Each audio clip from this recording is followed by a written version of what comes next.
Amigos telespectadores da Rede Vida de Televisão e do programa Páginas Difíceis da Bíblia. Nós estamos fazendo uma leitura diacrônica, uma leitura profunda, sem momento de término, dos Atos dos Apóstolos. Esse livro, para nós, é interessante, pelo menos até o capítulo 15, até a metade.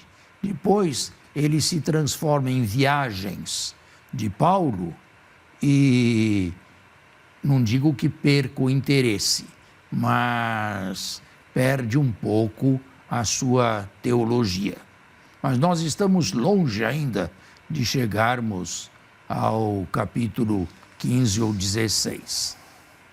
Muito bem. Bom dia, Padre Fernando. Bom dia a você que semanalmente nos acompanha através da Rede Vida de Televisão. O encontro passado, nós falávamos ainda sobre o capítulo 2 desse livro e, se não me falha a memória, nós introduzimos acerca da primeira comunidade cristã. Um assunto que, acredito eu, tenha pano para muita manga. E hoje quereríamos, então, continuar junto aos nossos queridos telespectadores, a nossa leitura assídua, inteligente, compassada, porque é daí que a gente colhe uma boa reflexão, não é mesmo, Padre? Sim. Quer ler? Vamos lá? São quantos versículos? São apenas 5 versículos no primeiro momento, né? Do versículo 42 ao 47. E aí nós vamos retomar o versículo 42 para continuarmos a nossa reflexão. Eles mostravam-se assíduos ao ensinamento dos apóstolos, à comunhão fraterna, à fração do pão e às orações. Esse é o versículo 42. 42? Isso. Lê a primeiríssima parte, de novo. Do 42. Do 42. Eles mostravam-se assíduos ao ensinamento dos apóstolos. Eles se mostravam assíduos ao ensinamento. Quando Lucas escreveu este texto, ele era um homem do final do século I. Ele deve ter escrito o livro dos Atos na década de 80. Eu diria mais indo para 90 do que mais indo para o início dessa década. E nesta época em que Lucas escrevia, homem do seu tempo, já havia um corpo mais ou menos sólido de ensinamentos dos apóstolos. Por que este nome, ensinamento dos apóstolos? Note que ele ficou até hoje na igreja, ensinamento dos apóstolos. Por quê? Porque já se começava a criar a ortodoxia, ainda em semente, e já começavam a aparecer as primeiras heresias. Padre, por outro lado, quem nos assiste também já ouviu falar, há aquilo que nós chamamos na tradição do primeiro catecismo apostólico, que é o famoso Didaché ou Didaqué, depende de como se pronuncia. Eu já posso pensar num catecismo organizado nessa época? Esse livro, esse texto é do século II. É ainda um pouco anacrônico para jogá-lo no século I. Mas já se começava a aparecer e a se diferenciar o joio do trigo. Sim. E então era importante se fixar no trigo e apontar para o joio. Agora, por outro lado, Padre, pensando Lucas enquanto homem e autor deste livro do século I, ele também detinha em suas mãos inumeráveis textos do Antigo Testamento. Se olhando essa expressão aqui, eles mostravam-se assíduos ao ensinamento dos apóstolos. Quer este versículo nos ensinar que os apóstolos já queriam trazer o evento Cristo para o centro? E a minha pergunta é, e como fica a Torá e os preceitos ensinados? Não acredito que Lucas estivesse interessado na lei de Moisés. Isso se dava por descontado para todo e qualquer judeu. Eles conheciam, quem mais, quem menos, eles conheciam a Torá de Moisés. O que era preciso incutir é o que é verdadeiramente ensinamento de Cristo através dos apóstolos. E essa nova seita que se levantava, que depois chamamos de cristianismo ou de movimento messiânico, eles já gozavam de alguma tradição? Em que se baseavam? Bom, não se esqueça que Jesus morreu no ano 30 e nós estamos aí pelos anos 85, 86, 87, mais de 50 anos, meio século. Alguma coisa já se começava a formar. Não digo um livro escrito completo, isso não existe. Um catecismo dentro do Novo Testamento, como nós conhecemos o catecismo da Igreja Católica hoje. Mas já havia um embrião do que Jesus ensinava, do comportamento de Jesus, do estilo de Jesus. Por exemplo, receber os pecadores. Por exemplo, abrir a mesa a todos, sem fazer distinção de pessoas. Por exemplo, a proibição do divórcio. Por exemplo, a proibição do juramento. Isto tudo, perdoar os inimigos, isto tudo fazia parte de um núcleo do estilo jesuano, de Jesus.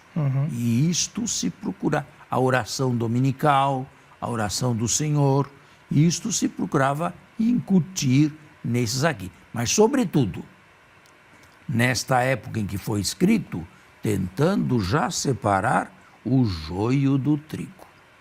Porque já havia, infelizmente, nascido algumas heresias. Sim. E aí vem a continuidade. A comunhão fraterna. Bom, comunhão fraterna é uma expressão muito ampla e muito ambígua. Quer dizer, ela significa tudo e pode significar nada também. Comunhão fraterna significa viver fraternalmente, no estilo de Jesus, se respeitando, se amando, se ajudando. E se caso a pensássemos enquanto capacidade de partilhar os próprios bens, aí é outra. Seria um olhar ideológico aqui? Não. Olha, esta história de partilha de bens é mais um ideal lucano do que propriamente uma realidade. Existiu na igreja, ou existiram na igreja, exemplos de generosidade.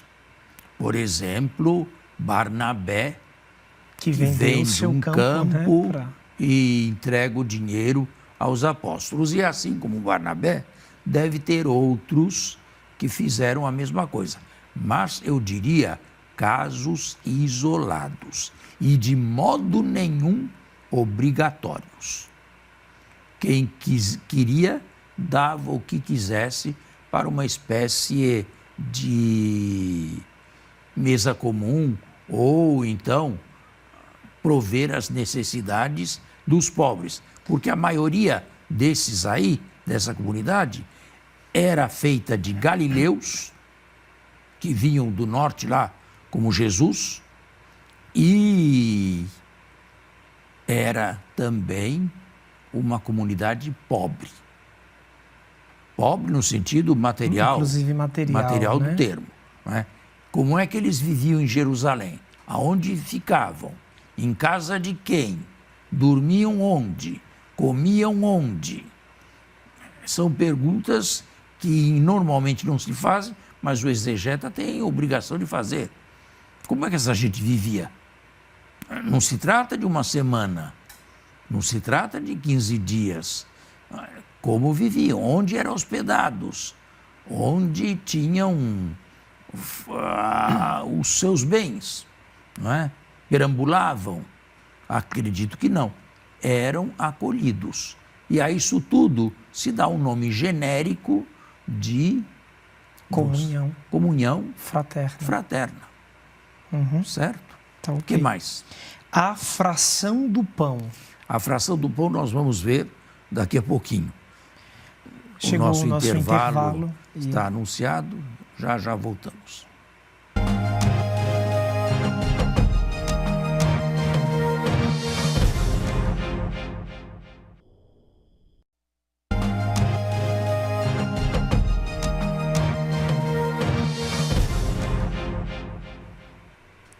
Estamos de volta ao nosso segundo tempo. A pergunta que você tinha posto, qual seria? Não, agora nós vamos continuar a leitura, né?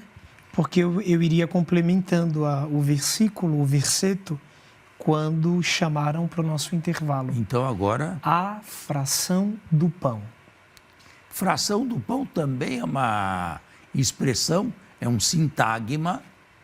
Isto é? Que significa o quê?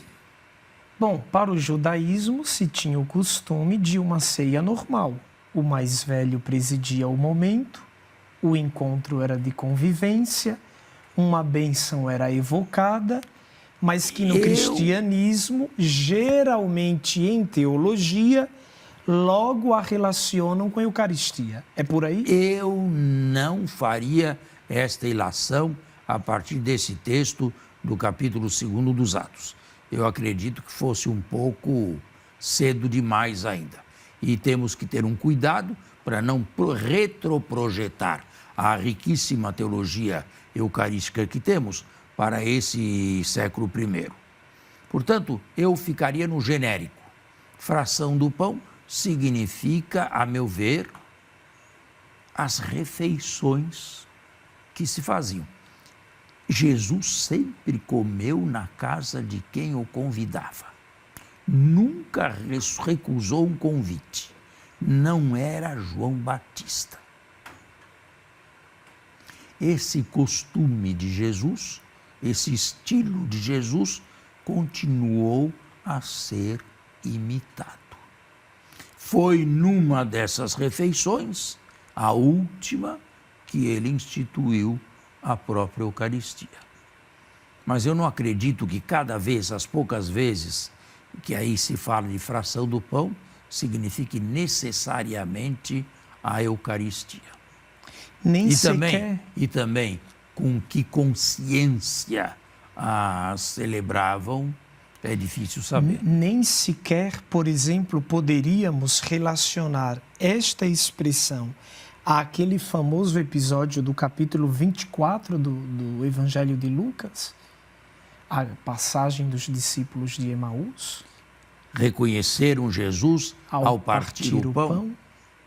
Também não ousaria falar em Eucaristia aqui. Eu acho que ainda é um pouco cedo. Embora eu não discuta e aceito plenamente que ela fosse celebrada. Agora, por quem? Quando? Quantas vezes? Com que frequência? Tudo isso é uma incógnita para nós. No primeiro século.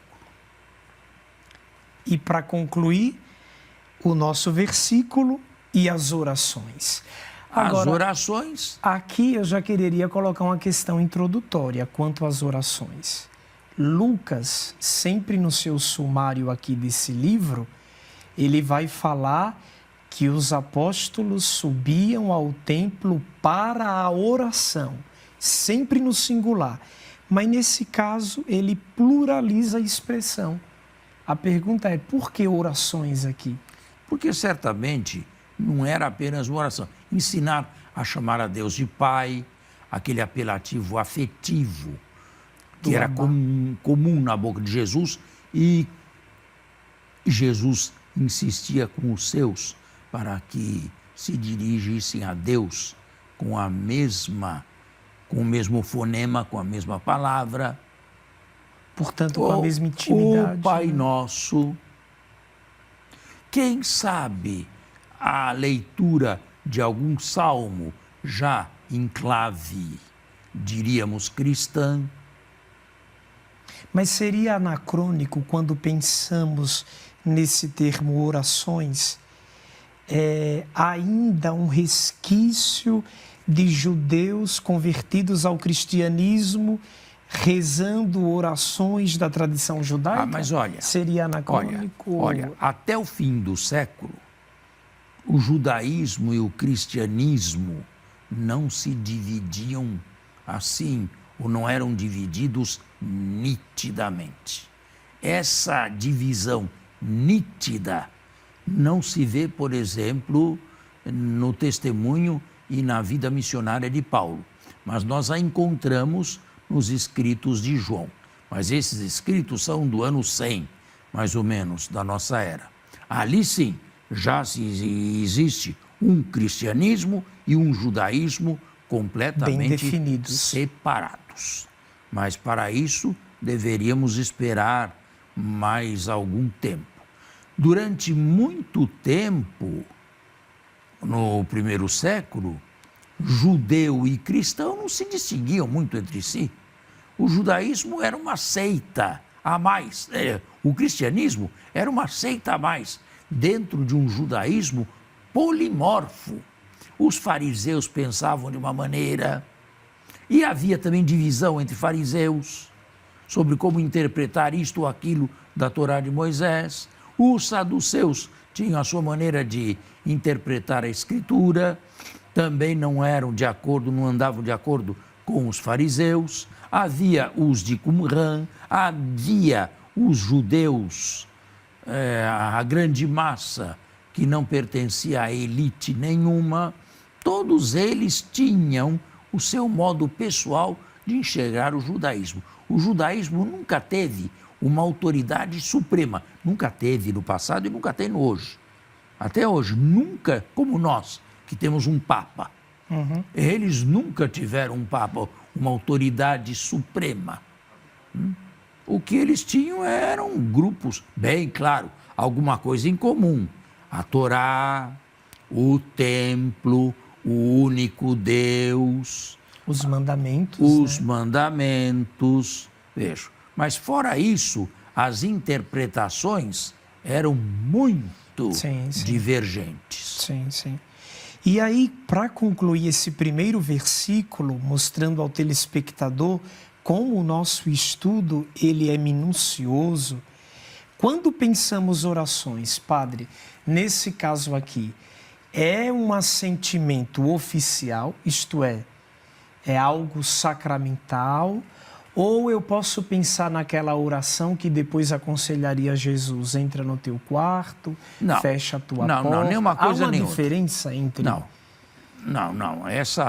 Esse intimismo, entra no teu quarto, fecha a tua porta, isso não existe aí nos Atos dos Apóstolos. Uhum. Certo? São sempre orações comuns, mas próprias dos discípulos de Jesus. E para o resto, eles eram judeus. Você não disse que Pedro e João frequentavam o templo? Sim. Houve uma época em que, mesmo depois do sacrifício da cruz de Jesus, se imaginava que no templo se oferecessem verdadeiros sacrifícios. A hora nona de Pedro e João era a hora do sacrifício vespertino. Uhum. Nós iríamos hoje à hora de vésperas. Agora, até pela amizade e pela convivência que tenho com o senhor, eu sei que o senhor é um mestre em oração. Me permita abrir esse parêntese. Dá uma palavrinha para os nossos telespectadores. Há uma diferença entre a oração proferida no Antigo Testamento e a oração genuinamente cristã. O que é oração cristã, Padre? A oração cristã Abrindo um parêntese é a aqui oração pros nossos... feita com Jesus e em nome de Jesus. O saltério, por exemplo, está no Antigo Testamento, mas nós recitamos não como judeus, e sim como cristãos, porque Jesus e os apóstolos nunca se desfizeram do saltério e tiveram cuidado de retirar alguns salmos que eram particularmente sensíveis para a teologia e a cristologia nascente na comunidade primitiva. Muito bem. Podemos continuar? Podemos? 43. Apossava-se de todos o temor, pois numerosos eram os prodígios e sinais que realizavam por meio dos apóstolos. 44. Todos os que tinham abraçado a fé reuniam-se e punham tudo em comum. Isto é mais ideal do que real. Vendiam suas propriedades e bens, dividiam-nos entre todos. Eu disse, alguns exemplos sim, mas querer generalizar, não. Mostravam-se segundo as necessidades de cada um, dia após dia, unânimes, mostravam-se assíduos no templo e partiam o pão pelas casas, tomando o alimento com alegria e simplicidade de coração. Louvavam a Deus e gozavam da simpatia de todo o povo, e o Senhor acrescentava cada dia ao seu número os que seriam salvos. Bem, você leu o texto inteiro, né? Exatamente. Eu acho que eu já expliquei tudo isso ou não? Certamente a gente já deu uma passada, né? Não, agora, né? Falando o que eu falei agora... e para mim está claro aqui. Não há mais muito a acrescentar nesse versículo. Talvez... A não ser sinais e prodígios. Eu iria perguntar o porquê desse temor, porque a pergunta é, se os prodígios aconteciam, se o povo era tocado e libertado, se a comunidade crescia e a fraternidade reinava, por que crescia ao lado dos prodígios o temor? Porque o temor de que se fala aí não é o temor em que você está, onde você está pensando. O temor é uma reverência diante do luminoso. Que pena que o nosso programa chegou ao fim, não é, Padre? Mas a gente volta em caráter de conclusão no próximo programa para continuar com você o nosso papo, a nossa reflexão. Tenha um bom domingo. Muito obrigado.